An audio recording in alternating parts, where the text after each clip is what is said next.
El Santo Evangelio para este día, según San Juan, capítulo 12, comenzando a leer, perdón, 16, comenzando a leer en el verso 12. Oh Señor, dice así el Evangelio para esta ocasión. Aún tengo muchas cosas que deciros, pero ahora no las podéis soportar, porque cuando el Espíritu de verdad venga, os guiará a toda verdad, porque no hablará por su propia cuenta, sino que hablará de todo lo que oiga, os hará saber y lo que habrá de venir. Él me glorificará, porque tomará de lo mío y os lo hará saber. Todo lo que tiene el Padre es mío, por eso dije que Él toma de lo mío y os hará saber. Hasta aquí el Evangelio para esta ocasión.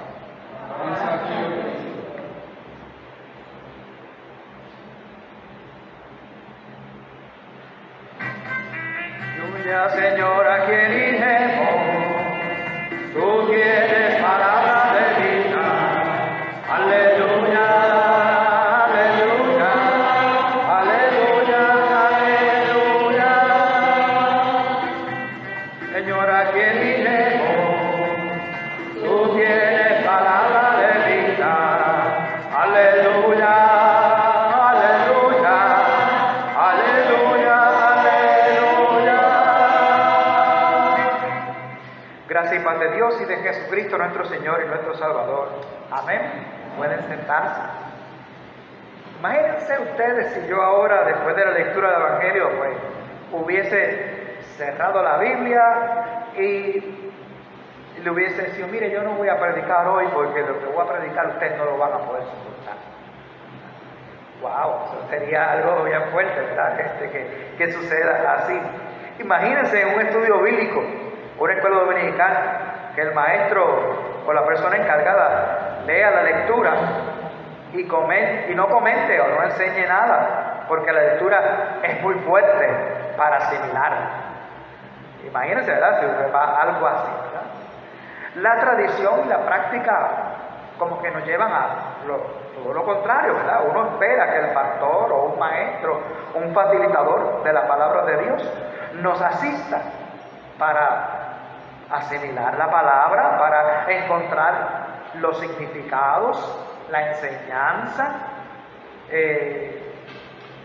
que proclama esa palabra que hemos escuchado y cómo esa palabra se aplica a nuestras vidas, o cómo podemos responder, cómo respondemos a la palabra que escuchamos.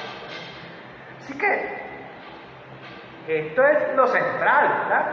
Pero necesitamos también como escudriñar, que es lo que nos invita, la misma Escritura nos invita a escudriñar la Biblia, encontrar sus significados, sus sentidos, sus propósitos y cómo aplicarlos a la vida nuestra en esa relación para con Dios, y también qué nos dice en cuanto a relacionarnos unos con otros y con esta creación que Dios nos ha dado, ¿verdad?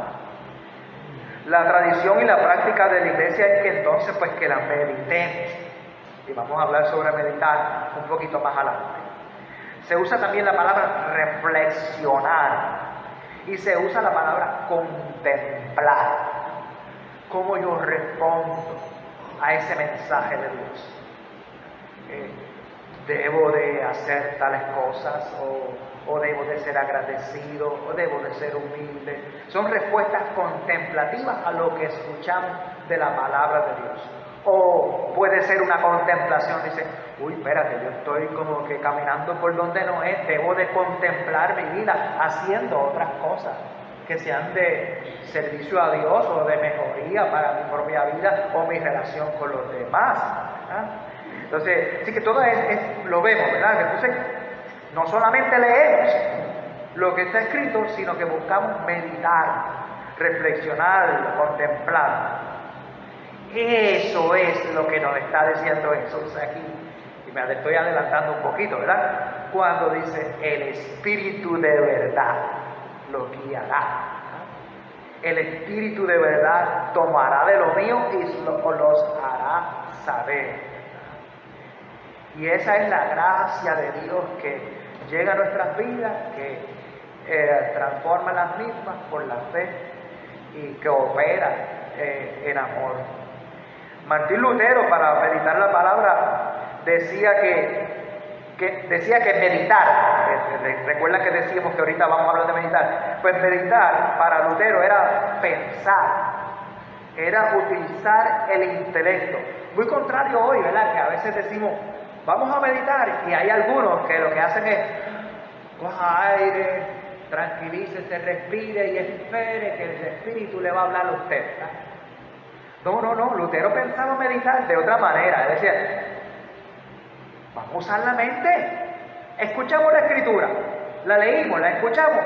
Vamos a usar la mente que Dios nos ha dado. Vamos a usar el intelecto, vamos a usar la conciencia que Dios nos ha dado, ¿verdad? Para discernir, para clarificar qué quiere decir esta palabra y por qué está escrito aquí, ¿verdad?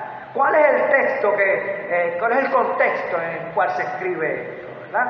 Definir, entender el contenido, buscar ese sentido de la palabra. Para él eso es meditar. O sea que Lutero como que incluye también en la reflexión cuando habla de meditar, ¿verdad? Podríamos asimismo decir que el contenido, el significado o el sentido de la palabra de Dios debe pasar por el crisol cristocéntrico o la buena noticia de Dios en Cristo, en otras palabras, ¿verdad? Quien es entendido como el Cristo de la palabra. Recuerden que Lutero pensaba, el niño Jesús, la Biblia es como el pesebre en donde yace el niño Jesús. Si quitamos al niño del pesebre o de la paja, porque el pesebre se hacía de paja a veces, ¿verdad? Pues, y lo quitan, pues que no queda, paja nada más, si quitamos al niño. O sea que el Lutero entonces nos está diciendo, sí, vamos a buscar los significados y el contenido y el contexto de este libro, pero después tenemos que relacionarlos ¿a qué? A la palabra hecha carne que es Cristo Jesús, ¿verdad? Tenemos que relacionar todo lo que leemos, ¿verdad? También a Jesús, porque Él es el Cristo de la palabra. ¡Wow! ¡Qué interesante!, ¿verdad? Para Lutero, ¿verdad? Podemos leer el Antiguo Testamento, pero entonces ¿cómo veríamos la figura de Cristo relacionada con ese texto, ¿verdad? O cómo podemos buscar un mejor entendimiento que sea, ¿verdad? Y que así, ¿verdad? Que esa palabra que llegó y se hizo carne y habitó entre nosotros, pues ahora por el Espíritu de verdad habite también en nosotros y el Espíritu nos ayude, ¿verdad? A ver ese Dios que quiera habitar con nosotros para dirigirnos, ¿verdad? Y todo eso es la gloria del unigénito. Él habitó entre nosotros para que viésemos su gloria como el unigénito del Padre, lleno de gracia y de verdad. Recuerdan que nosotros la semana pasada hablamos de que una de las definiciones de verdad, según el griego en el cual se escribió el Nuevo Testamento principalmente, pues quiere decir fidelidad. ¿Cómo podemos, después que leemos, después que escudriñamos, cómo podemos ser fiel a lo que el Evangelio nos habla acerca de Cristo? ¿Y qué es lo que Cristo allí nos comunica a nosotros? Meditar en la palabra nos ayuda entonces a reflexionar, como dijimos ahorita, y contemplar ese amor redentor de Dios. Eso es lo que comunican las buenas nuevas de Dios en Cristo, que Dios nos libera en su amor. Quien nos amó tanto y amó tanto al mundo que dio la vida de ese unigénito para que todo aquel que en él crea no se pierda, mas tenga vida eterna. Es así también como la meditación y la reflexión de la palabra discierne las aplicaciones prácticas, existenciales y espirituales de la vida a la luz de esa cruz y de esa resurrección. Ese es el evento central de salvación, de la historia. Es allí donde redime nuestros pecados. Es allí donde también escudriñamos a ese Cristo sanador que carga, lleva sobre sí nuestros dolores, nuestras angustias, nuestros sufrimientos, nuestras enfermedades, al pie de la cruz. Ese también es el resucitado que ha vencido todas esas cosas y nos da entonces la esperanza y no nos deja solos, como decíamos la semana pasada. Recordamos que Jesús nos dice la semana pasada en el 14, no los dejaré huérfanos, vendré a vosotros. Viene con su Espíritu que está entre nosotros y en nosotros y nos da los frutos y los dones del Espíritu para compartir y edificar nuestras vidas. Así Jesús sigue con nosotros y Dios el Padre Creador sigue creando en nosotros, ¿verdad? Y nosotros somos colaboradores del reino de Dios de esa manera. En esto consiste el amor, diría las cartas de Juan, la primera, 4:10, al decir, en esto consiste el amor. No que nosotros hayamos amado a Dios, sino que Él nos amó primero y envió a su Hijo en propiciación por nuestros pecados. Y ya sabemos que por eso, pero también nos sana, nos ilumina, nos da su sabiduría. Es así mismo como hoy vemos en Juan que incluye esa meditativa y esa reflexión de la palabra, ¿verdad? Con esa nos asiste con esa promesa del Espíritu. Y entonces vemos como cuando dice estas palabras, tomará de lo mío y todo lo del Padre es mío y Él los hará saber, refiriéndose al Espíritu, vemos ahí la Santísima Trinidad en acción. Vemos a Dios Creador, a Dios Redentor en Cristo y a Dios Consolador y Santificador en su Espíritu Santo, como un solo Dios, ¿no? Es lo que llamamos, ¿verdad? El Espíritu Santo, el Espíritu de Dios, también mencionado. Fíjate, es interesante cómo vemos la Trinidad de distintas maneras, ¿no? Porque en la misma Biblia encontramos la palabra Espíritu Santo, ¿sí? Como si fuera una persona sola, ¿no? Pero en otras palabras, refiriéndose al Espíritu Santo, no dice Espíritu Santo, sino Espíritu de Dios. Y cuando Pablo escribe también en algunas de sus cartas, se refiere al Espíritu Santo, pero no lo pone Espíritu Santo, sino pone el Espíritu de Cristo. Y dice, está todo unido ahí. Podemos ver tres revelaciones o tres actividades de Dios: la creadora, la redentora y la santificadora. Pero también podemos ver esas tres personas: el Padre, el Hijo y el Espíritu Santo, ¿verdad? Y todo un solo Dios. Todavía algunos, ¿verdad? Como que se nos hace difícil. ¿Cómo es que es uno y son tres? Es una contradicción o es algo, ¿verdad? ¿No? Pero lo vemos ahí, ¿verdad? Cuando una y otra vez, en distintas maneras, en las Escrituras, como esta es una de ellas, en donde podemos ver esa santísima, la revelación de Dios en tres personas, ¿verdad? Así que vemos ahí, ¿verdad?, cómo cuando Jesús dice, cuando el Espíritu de verdad o de fidelidad venga, Él os guiará a toda verdad. Entonces ahí nos está incluyendo a nosotros. Si Dios es uno, Dios quiere que también todos nosotros seamos uno con Él y que Él habite en nosotros y nosotros habitemos en Él. ¡Wow! No es que nos vayamos a ser dioses, pero Dios basta. Podemos estar en esa presencia de Él. Podemos vivir la vida con esa presencia de Dios. Mire si eso no es consolador.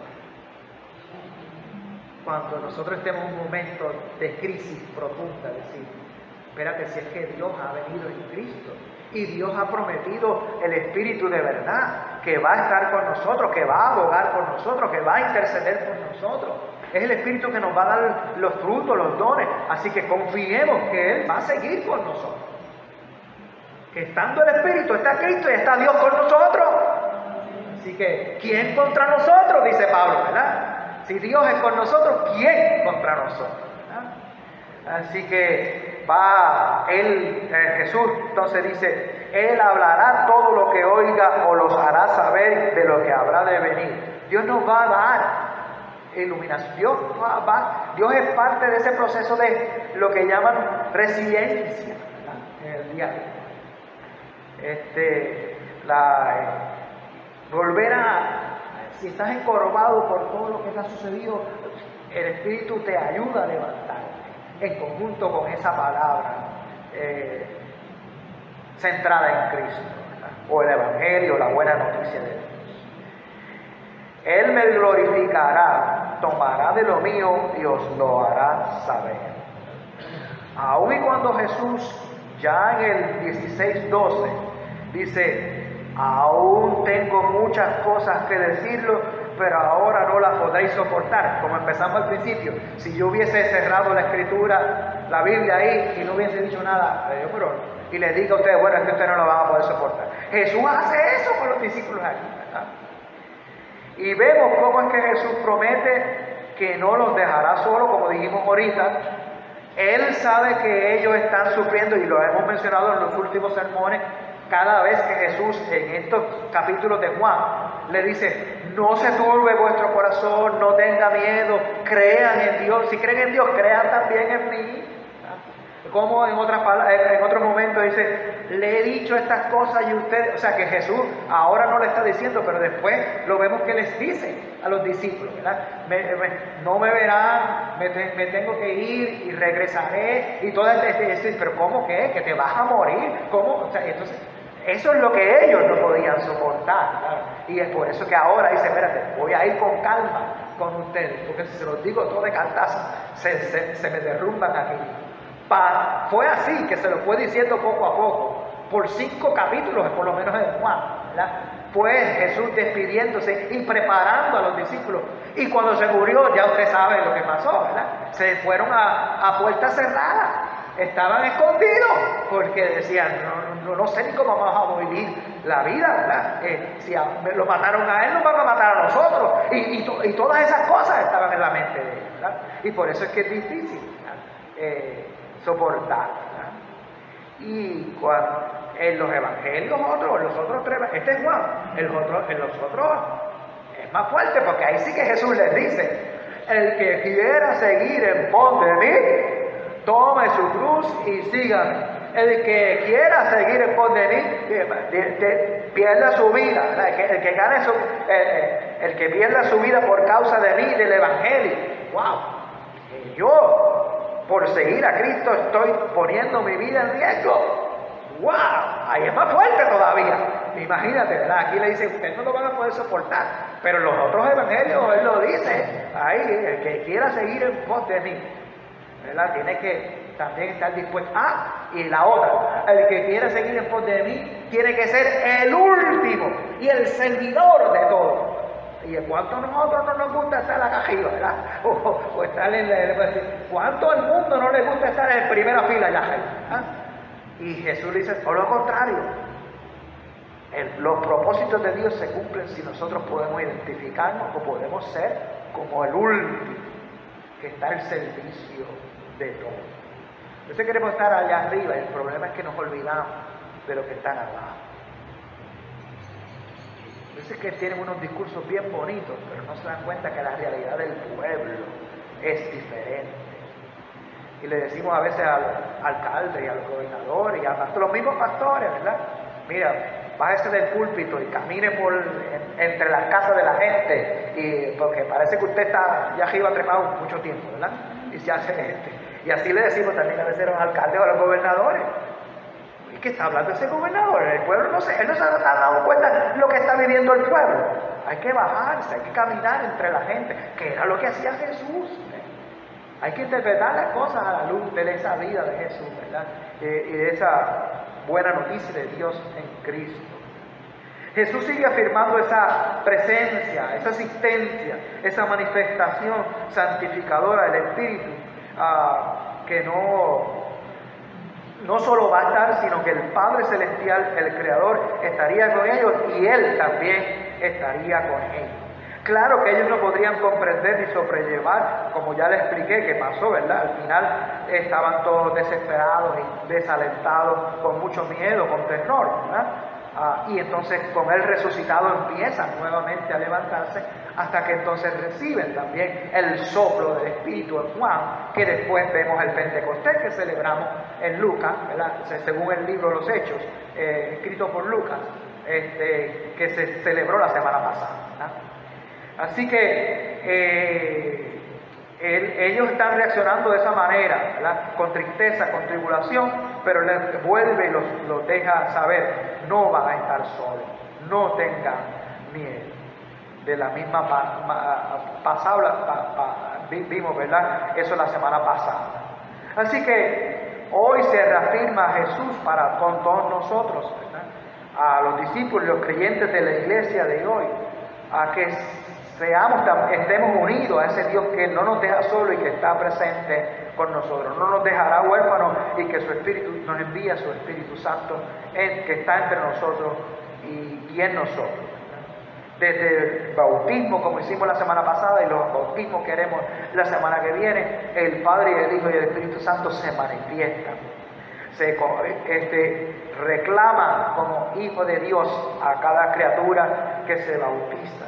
Aunque ama a todas sus criaturas y no quiere que nadie se pierda también, ¿verdad?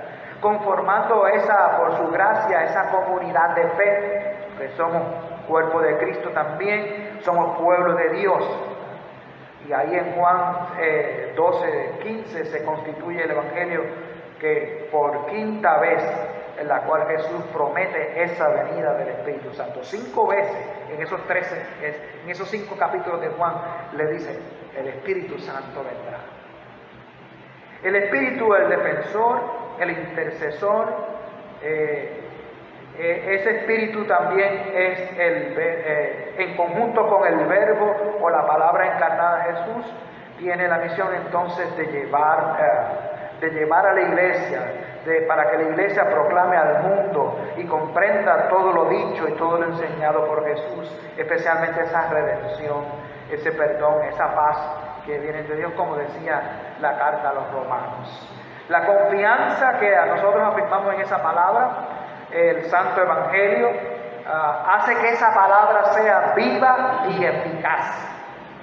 Se lee, se escucha, se medita, pero el Espíritu Santo hace que esa palabra sea viva y eficaz, capaz de iluminar tu situación, la situación de todos nosotros, cualquiera que sea, por más difícil que sea, y la historia y la situación de la historia humana, la vida, la misión de Dios.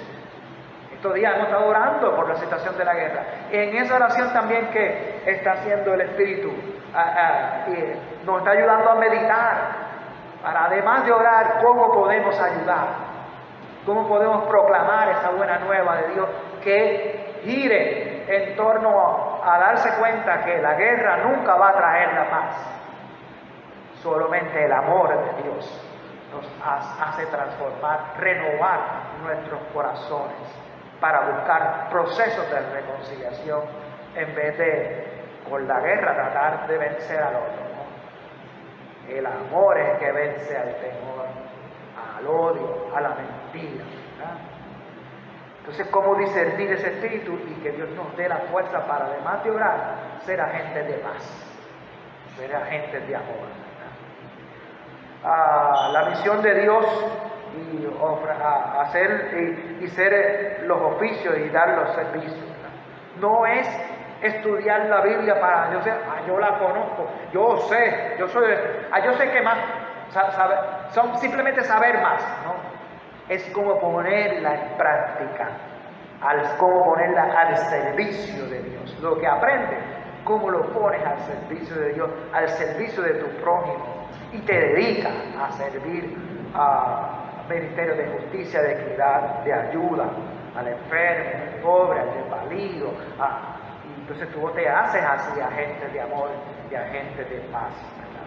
Trabajas por la justicia, la misericordia del reino de Dios. Hoy entonces rogamos para reflejar renovación de esa actividad consoladora del Espíritu, para que comunique y que potencie a la comunidad a rescatar y vivir en ese don de amor y sea agente de transformación del devenir de nuestra historia. Siempre les he preguntado, ¿verdad?, desde el púlpito y también en los estudios bíblicos, ¿cómo podemos nosotros trabajar en el mundo desde la iglesia, para dejar un mundo mejor a los que vienen detrás?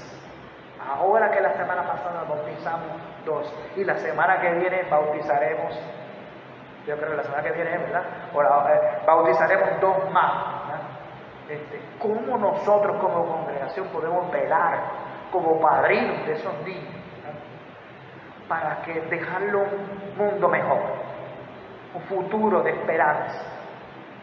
Tenemos que discernir la palabra, el Espíritu, a Cristo, ¿verdad?, para entonces establecer relación con esos niños. Como hoy, lo fui a saludar, ¿verdad?, y él me miraba así, y yo dije, a lo mejor se estará recordando que yo le eché agua en la cabeza la semana pasada, y como lloró, ¿verdad?, yo dije, ay, Dios mío, a lo mejor no quiere ni saber de mí. Pero en todo eso también uno se repone, porque dice, bueno, es Dios quien actúa, ¿verdad? Así que es la gracia de Dios la que se manifiesta, así que sigo buscándole la vuelta, ¿verdad? Si es que me estaba mirando medio raro, ¿verdad?, sigo buscándote la vuelta hasta que me sonría por lo menos, ¿verdad? Y así, ¿verdad? Uno dice estas cosas, ¿verdad?, que se parecen sencillas, pero esa es una manera de empezar, ¿verdad?, cómo yo puedo prepararme en el nombre del Señor o como iglesia para tener un futuro para ellos que han llegado, que son parte del cuerpo de Cristo, y que nosotros, ¿verdad?, tenemos ese propósito y ese soplo del Espíritu, o esos dones del Espíritu para compartir con ellos. Y así pensar en la humanidad y en todo el mundo creado. Hay que orar, hay que seguir meditando, hay que seguir contemplando esa palabra de Dios y la actividad del Espíritu, para que en comunión con el Padre y el Hijo podamos entonces dejar que Dios siga siendo morada en nosotros morar en Él y transformar los entornos de la vida y la vida de este mundo.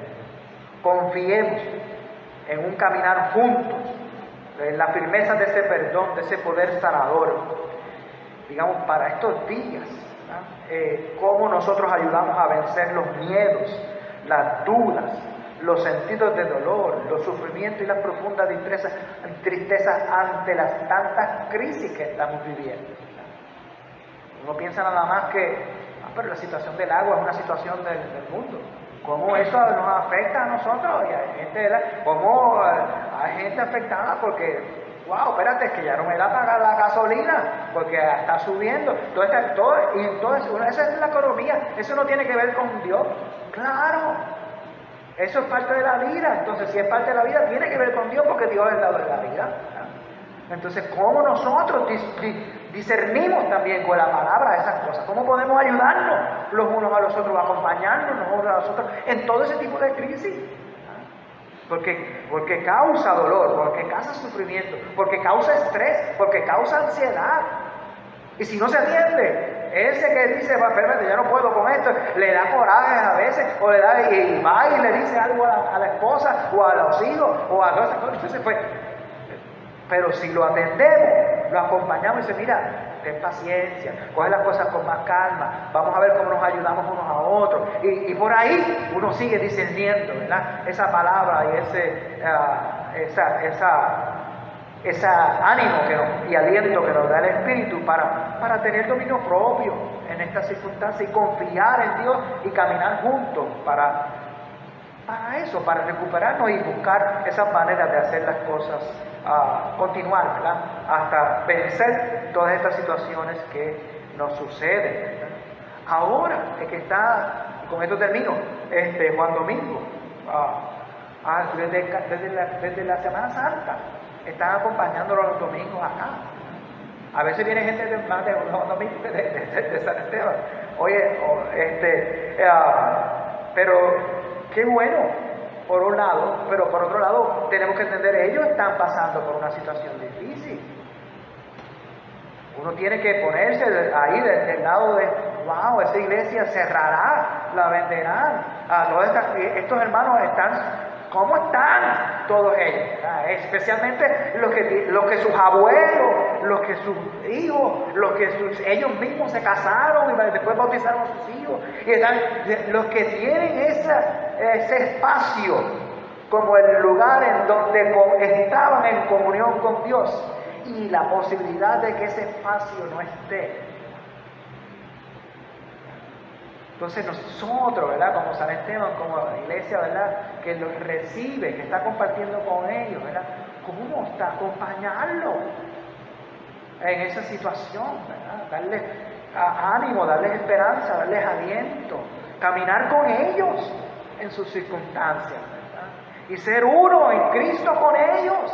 Y dejar que el Espíritu se manifieste y sea el que nos guíe y que nos consuele realmente.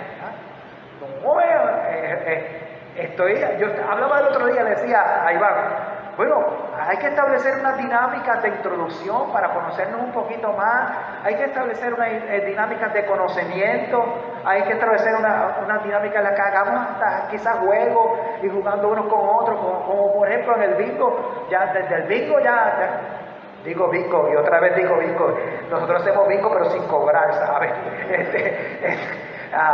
Pues si se come el pastelillito y pues, coopera con la iglesia, pues chévere, pero no hacemos bingo como juego de azar, vamos a decirlo de esa manera. Pero si no llega a estar ahí Marisa y Frank, a lo mejor Iván no se hubiera conocido los nombres, pero desde ese día él sabe quién es Frank y él sabe quién es Marisa. Y los había visto antes, pero ahora ya no se va a olvidar. Entonces, eso que parece un detallito pequeño, es lo que entonces se hace, esos procesos en que nos sentimos como hermanos y Dios caminando con nosotros y acompañándonos en medio de nuestras situaciones difíciles para tornarlas en caminos de esperanza, de paz, de unidad en amor. Que así sea. Y que la paz que sobrepuja todo entendimiento guarde vuestras mentes y corazones en Cristo Jesús.